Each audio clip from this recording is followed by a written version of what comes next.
The following is a Comfortably Zoned Radio Network production.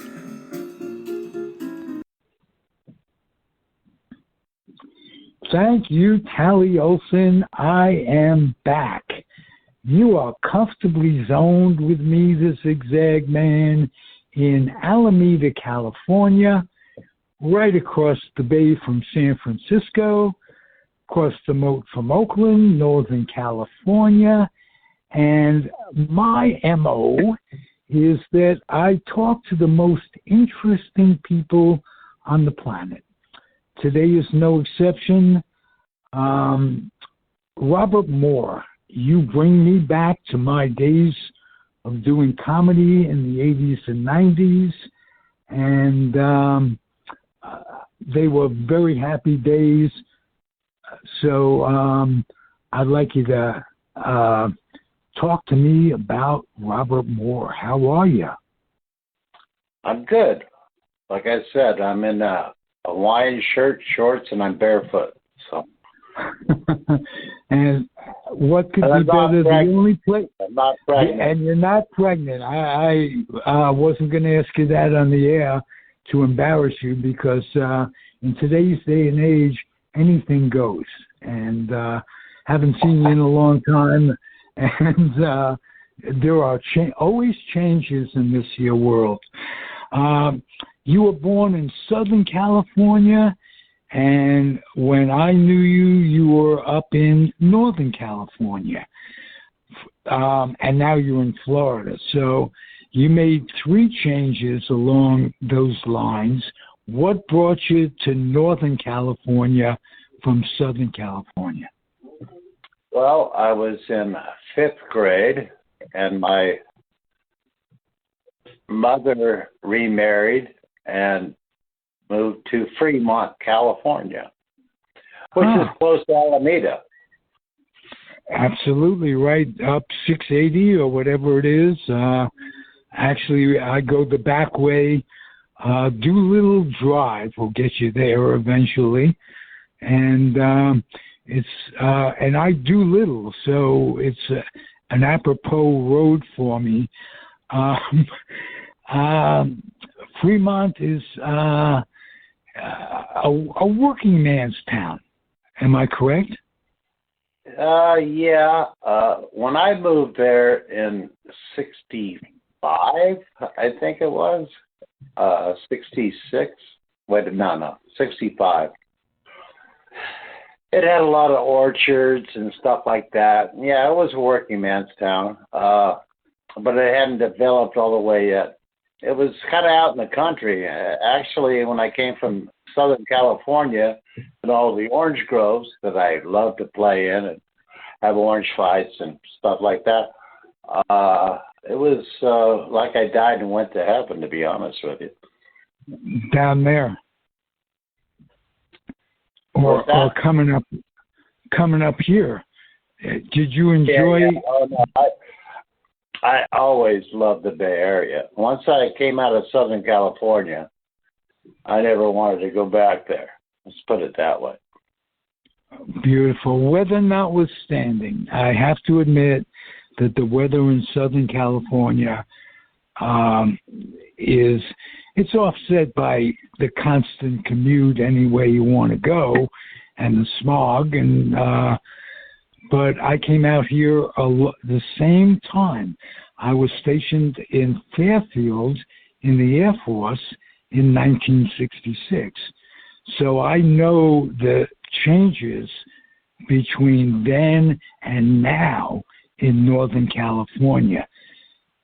Give me some of your impressions on how things have changed over the years. And we're talking like 50, 60 years already. So we're old guys. Wow. Yes. California has changed dramatically, you know. I remember I was like one of the few that was born. I was a native Californian, and that was kind of rare back then. But anyways, not so much anymore. But yeah, the population has just gone crazy. And, in Southern California, I remember as a little boy playing outside in Santa Ana. The smog was so bad that I would have to lay down on the couch. And we called it smog throat or whatever, but it was just inhaling all the smog. I would get these, like sore throats and stuff.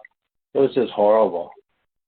Oh, wow. I didn't realize it was that bad, but I remember the expression, when the smog clears, UCLA. So, yeah. So now it's actually clear down there all the time. It's amazing. Oh, it must be beautiful. I haven't been down there in a long time. How'd you get into comedy? You're from New York. How did you get to Alameda? Well, I stayed in Northern California when I got out of the service, rather than go back to New York. What year was that? That was in from '66 to '68 at Travis Air Force Base, halfway between San Francisco and Sacramento. Yeah, I know where. And I just stayed out here and made my life out here. Lived in Sacramento for a while. Moved to the Bay Area, mostly the East Bay Area, but spent a number of years in San Francisco, some in Marin, some in Santa Rosa, Sebastopol. I've been around Northern California for a long time. I lived in a motorhome, a camper van, and then a motorhome, and traveled to save rent. Rent for a ne'er-do-well who doesn't like work. Paying rent in California became prohibitive, and either that or share rentals, and that wasn't good. But I spent a lot of time falling between the cracks, so to speak. And I've done that myself. Nothing like falling between the cracks. It's a good. Isn't it nice staying off that fucking grid? Staying under the radar, baby. Staying under the radar. Out of trouble and safe and sound. And if you got to go around the track and you choose a way to do it, you could do worse than what we've chosen. It's called an alternative lifestyle, but anymore, what's alternative? And what things have changed so much that no one wants to be boxed into an image or a way of doing things.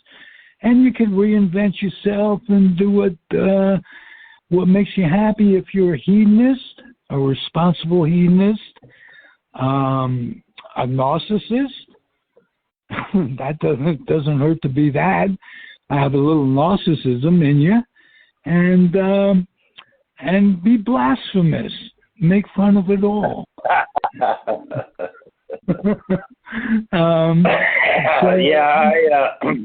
I call it. So I just want to say, back when I was a young man, I used to call it beating the system. Right. When I was a young man, the object was to beat the draft. You had a war going on in Vietnam, and how you gonna get out of wearing khaki and going over to a country like Muhammad Ali said, I don't hate anybody over there. They don't hate me. That kind of thing. So with me, yeah, and I had to do it by joining the Air Force in hopes that that it would take me to some sort of non-combat position, and it did. It did. I had a friend of mine that, well, he wasn't a friend then. I met him years, like 10 years ago. He had he joined the Air Force, and you know what? He's the only guy I know that got stationed during the Vietnam War in Germany to watch these missile sites that I guess we had or something. I don't know. But anyways, yeah, I go like, how lucky the fuck are you, Are you talking about Rudy Reber? No. Okay, because if I'm not mistaken, our mutual friend Rudy Reber was stationed in Germany. I think it was. Yeah, I saw the video of him. I'm not sure who it was. He was on stage with some entertainer. I can't remember who it was. But, yeah, I've seen the video, yeah. He got lucky. Unfortunately, his son didn't. In Afghanistan or I think Iraq. Because I remember Rudy's son being killed there. Oh, I didn't know that. I didn't remember that, or I blanked it out. Are you on your podcast? Yeah. Okay. Yeah. Hey, what could be worse than that? Let's get on a happier note. How did you start producing comedy in Northern California? All right. Well, it started with a friend of mine. God rest his soul. He's passed. He wanted to be a comedian. All right. And we used to go to, in 1980, 79, 80, we would go down to like the laugh stops in Southern California or whatever. And anyways, we kind of got hooked on it. Met Carrie Snow, who's a wonderful comedian. And anyways, he wanted to be a comedian, so that's what kind of got me into it. Okay. And did you get on stage yourself along over the years? Oh, I would introduce the acts. Okay. But other than that, that took me a while because I had a little bit of stage fright. That took me a while, but once I broke through that, and I remember when I did, actually, I had Bobby Slayton working for me, and I can't remember where the hell it was, but I don't know, the MC or something. Anyways, I had to bring Bobby Slayton on stage, so I brought Bobby Slayton on stage. I broke through the wall, and after that, you couldn't get me off the damn stage, Well, I'll tell you what. When they pay you any amount of money to laugh at you, and they're paying you money and you're getting the laughs, that combination ruins you for any other way of making a living. Because you can say, speaking of falling between the cracks, they're paying you cash. And all you have to do is make them snicker a little bit. But when you get into it, it's not a matter of making them laugh. It's, can you make them smile? Right. And it took... There's nothing more powerful than being able to be on stage and have a crowd just cracking up, just laughing. I mean, I don't care if you're a rock star. That's nothing compared to being a stand-up comedian killing an audience. There's no comparison. unless of course you're Mick Jagger. that he's the exception to the rule. If well, you will. The thing is with comedy, it's you, your brain, yourself, a microphone, and the audience. With a band, it's like the entire band, all the songs, all this. It's a completely different situation. And comedians, if they can rule the room, are just having the best time of their lives ever. Absolutely. And I know so many musicians, from the Tubes to Greg Allman and on and on and on. I don't need to get all into that. But they all want to be comedians, and comedians always want to be rock stars. Right? So exactly. It's exactly. And the lifestyle of a comedian and a rock star is basically the same on the road. You just you're free. Well, it sure can be. I don't know. I worked with Sam Kinison. I've worked with Bill Hicks, Bob Schimmel. I could go on and on and on. Bob Rubin. We did all our big shows with Bob Rubin. I did outdoor concerts. I did with cocktails served. I tried to be in.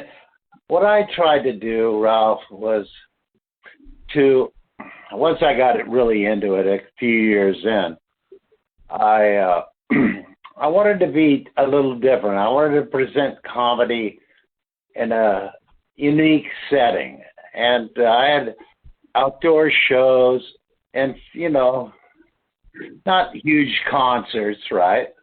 But right. Or there's like 1,000 people, right? And there'd be a barbecue, cocktails served. I'd have Tree and Rob Schneider, and John Fox, and on and on and on, all these different comics on the show, and then I'd close it out with Greg Kinn and Jimmy Lyon. Doing a. Right. I tried to do different things, and I tried to. I don't know. I guess it was my way of trying to be an artist when I'm not. Right. A producer. The word itself denotes power. I produce a podcast network, so I'm using my brain, and that's what you were doing. Whatever that takes, if you do it and you have a certain amount of passion for it, like we do for whatever we're doing. My brother, I have laid in bed and cried, okay? Because my passion became so strong. I kind of stumbled into it, don't get me wrong. It wasn't like some fucking dream I had. My passion became so strong that when people were trying to put me out, like the Fox, the people that ran the comedy competition, and then, they're always, and there were others, I'm not going to mention their names. They're always trying to put me out of business somehow. And I kept, trudging along. And I ended up having the largest comedy circuit. Of course, there was one-nighters. I never owned a club. I started Tommy T in his venture. But anyways, I actually lay in bed and cried one night. I remember that. I was a grown man. I was like, shit, I don't know, 28, 29, 30. Because I got into it with my heart and soul. This is what ended up happening.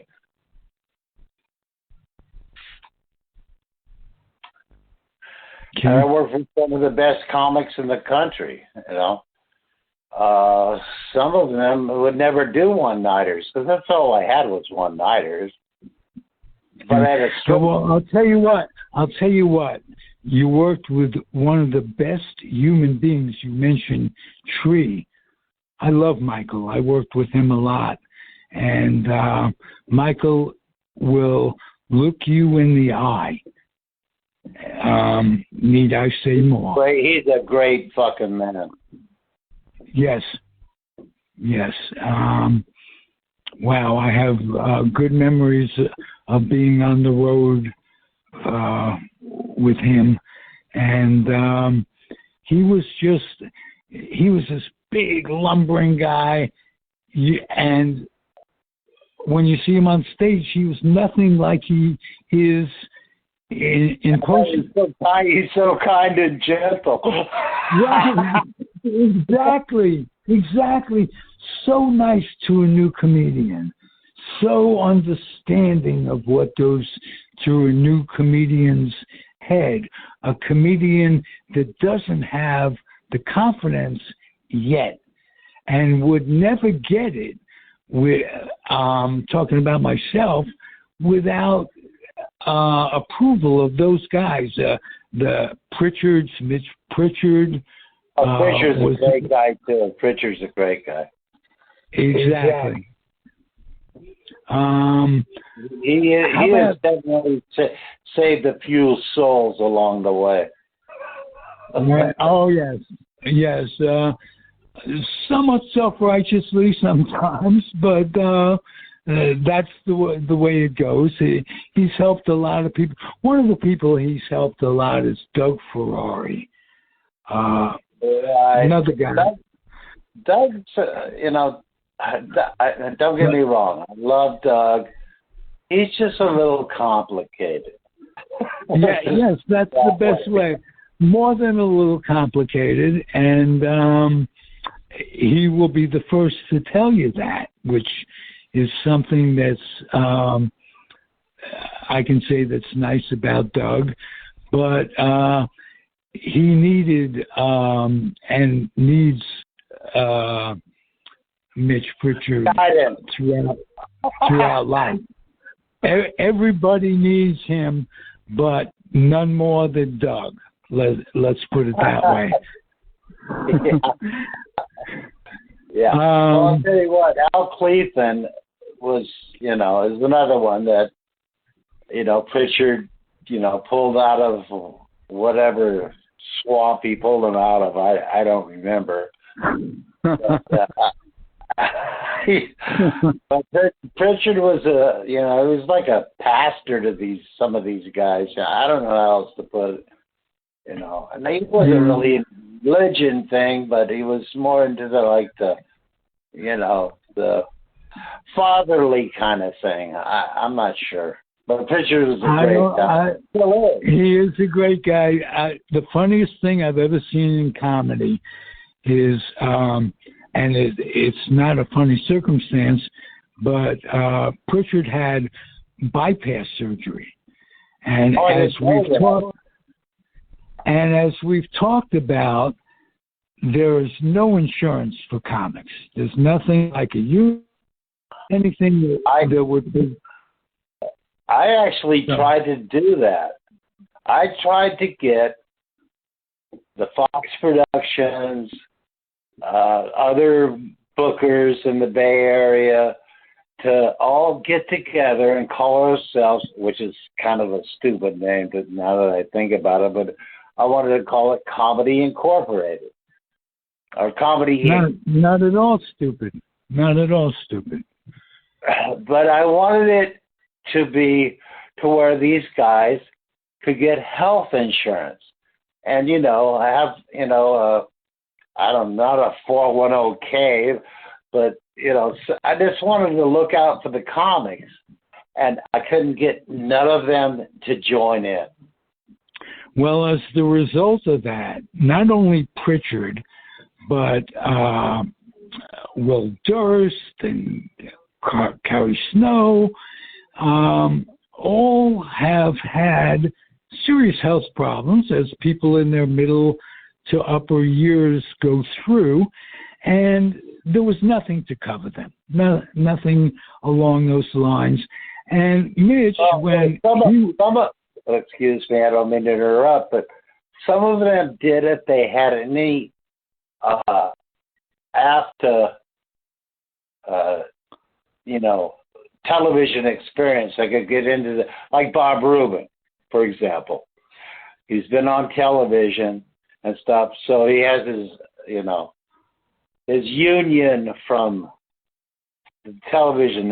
What's it called, AFTA? Right. Oh, okay. Well, if you're just strictly a comedian like Will Durst, for instance, exactly, there's no long-term care. So Pritchard, they form what's now the common thread on Facebook. If anybody is having trouble, it doesn't have to be medical, the GoFundMe. And you get a chance to tell your story and take a picture of yourself. Well, Pritchard takes a picture in front of the swimming pool. And that, for some reason, I've had permanent giggles over that. Because if you want to impress people by what you need, you don't take the picture in front of the swimming pool. But the fact I mean, if you were the producer, you'd tell them. And anyway, but it's disgraceful that not only comedians, people in all walks of life, people who are going bankrupt with insurance, with health insurance. The cost of what health insurance doesn't cover makes people go bankrupt. Takes all their life savings. It's disgusting. It is disgusting, and that's how we take care of ourselves as a society. It makes me want to puke, to be perfectly frank. Fortunately, I lived long enough to get Medicare.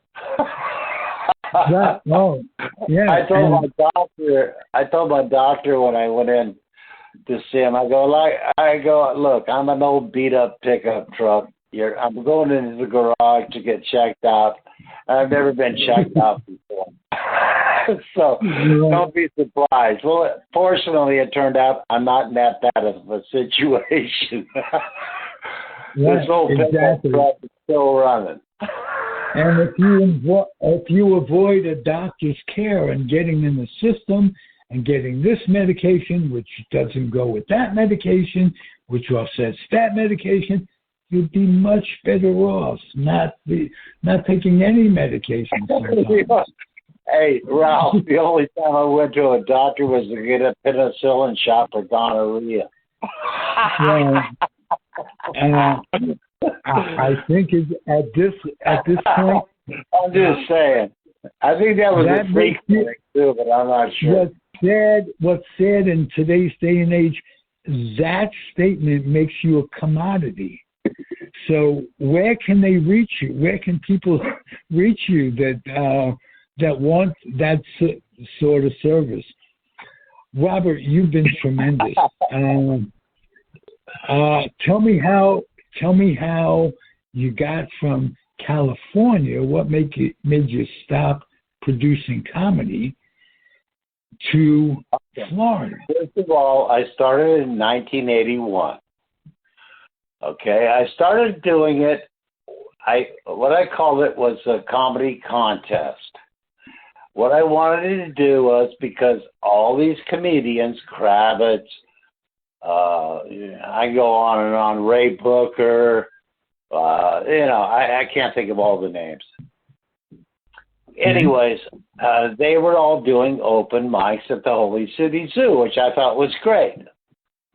But they got paid nothing. Okay? So what I did was, the first thing I did was I started a comedy contest. I get 10 comedians, It was basically an open mic, and I'd have judges, and whoever won, they got $100, and then they got paid to host the next comedy competition. You know, it just was, yeah. That's where the Foxes really had an issue with me, because they thought I was. Which venue did you use? Which venue did you use for that? The first show I did was at the Huddle, an Oakland Raiders bar in Fremont. Ah, okay. Home sweet home. And then after that, I started, you know, I did more and more of those, you know, like one of them, I can't remember how often I did them, but I was still working as a union employee at Fry's Food Stores. I was the night manager. And I became friends with Marty Cohen, who was on, the hell was the name of that show with Aretha Franklin or something? Not Aretha Franklin. Anyways, he had the dancers and all that stuff. What the hell was the name of that show? I can't remember.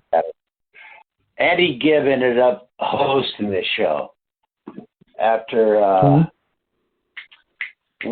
War. I can't think of her name. Black singer. She's very, very good.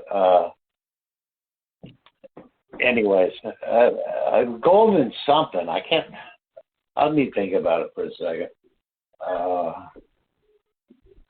Anyways, he was the comedian on the show, and him and I became friends.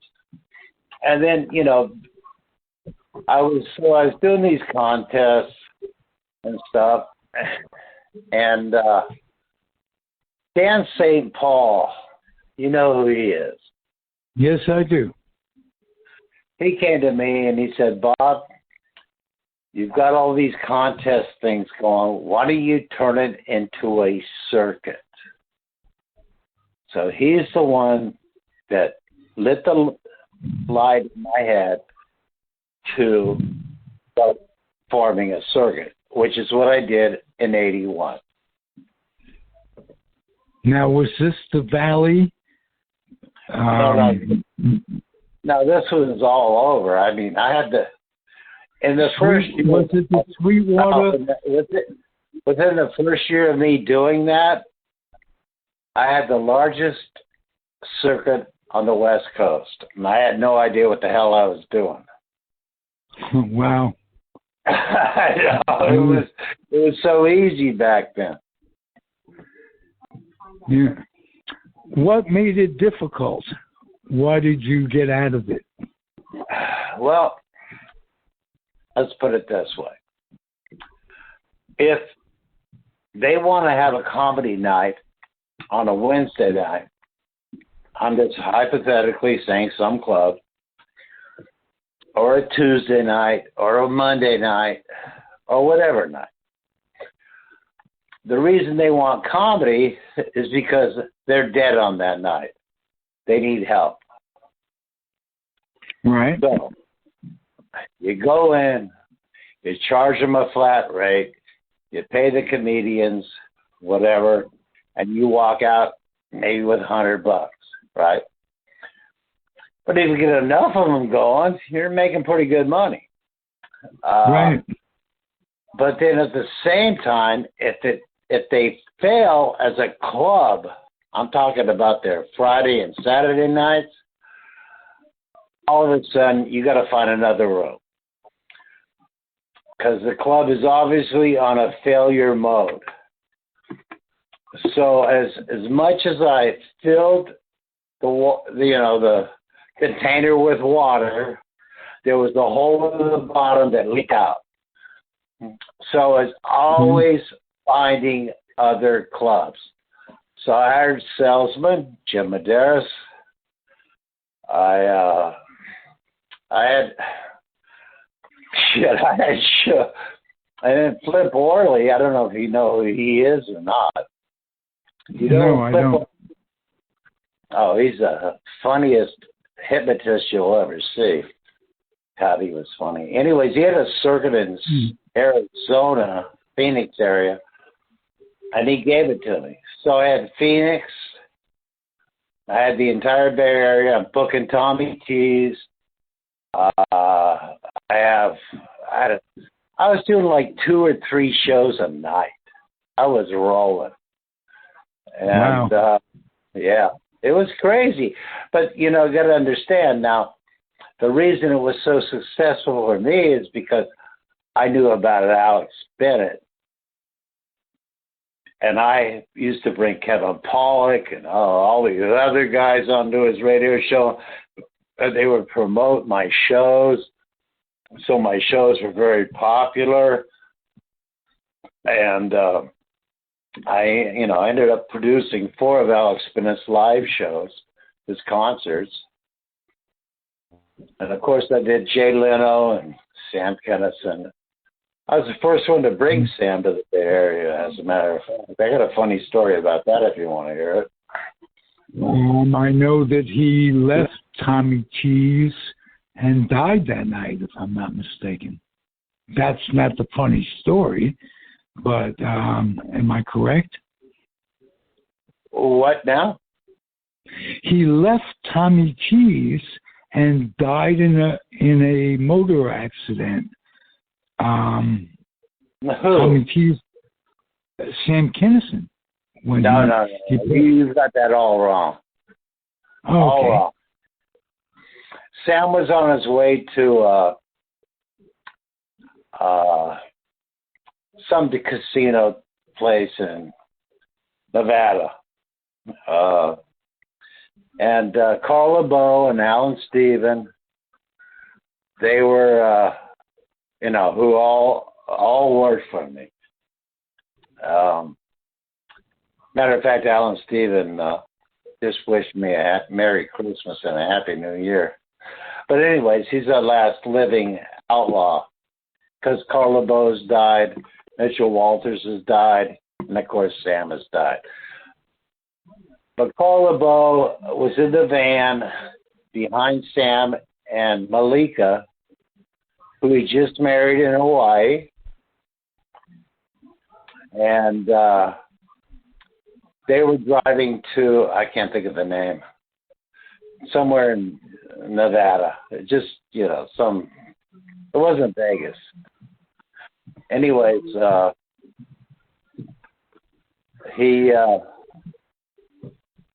know, Carl told me this story. It's pretty sad. They look and they see this truck coming down the highway, kind of swerving and stuff. And Carl said, look out. Hey, Sam, look out. What the fuck, And boom, they hit head on. Oh. And Sam died in Carl's arms on the side of the highway that day. And you know what? I was at my club in Fremont with Greg Allman, of all people. We had a private party, and Greg Allman performed at it. And Alan Steven was with me. And it was a crazy story. And I'm having a good time. We already had a comedy show. Now we're having the party and all this. And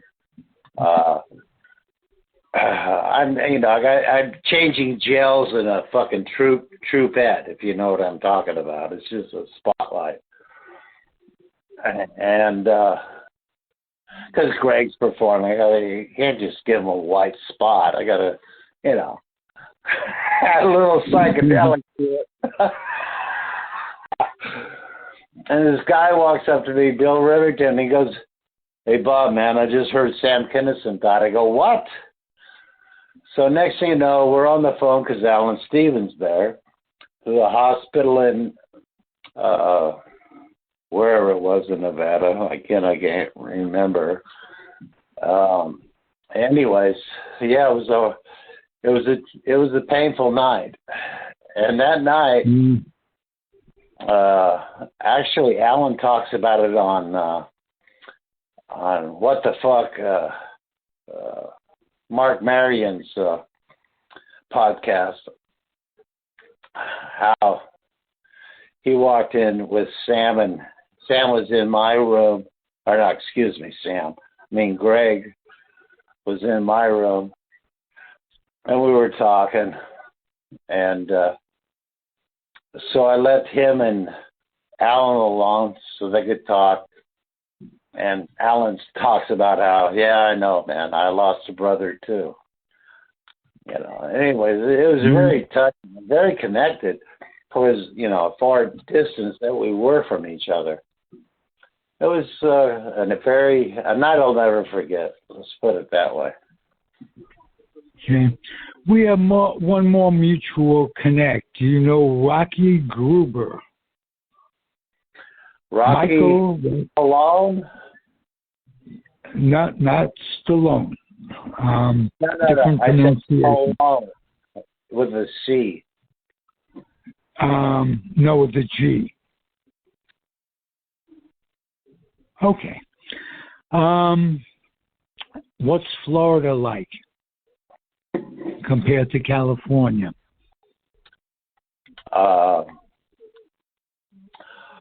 Full of a bunch of Trumpers. Oh, that must be fun. Well, like I tell people, I go, I'm fighting a good fight. Fuck them. You got a lot of Jewish widows, like my mother spent the last years of her life down in Florida. So enjoy that part. You're a great guest. Come back and see us. All right, I sure will. Matter of fact, we got a whole lot more to talk about, to be honest with you, Rob. Beautiful. That'll be part 2. And thank you. I'm just hoping you had fun. As regarding my comedy career? No, regarding this show in particular. Oh, yeah, you enjoyed it. I had fun. I look forward to the next version, or 3 or 4, because we have quite a lot to still cover.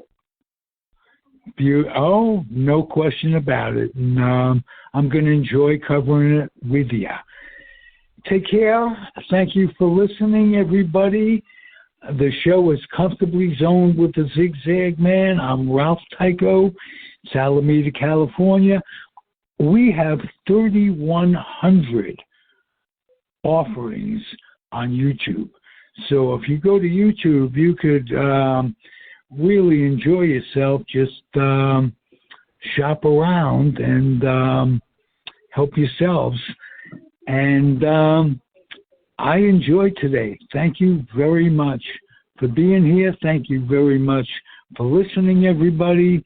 And we'll talk soon. Adios and happy trails. The proceeding has been a Comfortably Zoned network production. You are advised to keep your dreams wet, your humor dry, your children and grandchildren out of military recruiting offices and off the laps of clerics who wear dresses. Thank you for listening, everyone. Happy trails.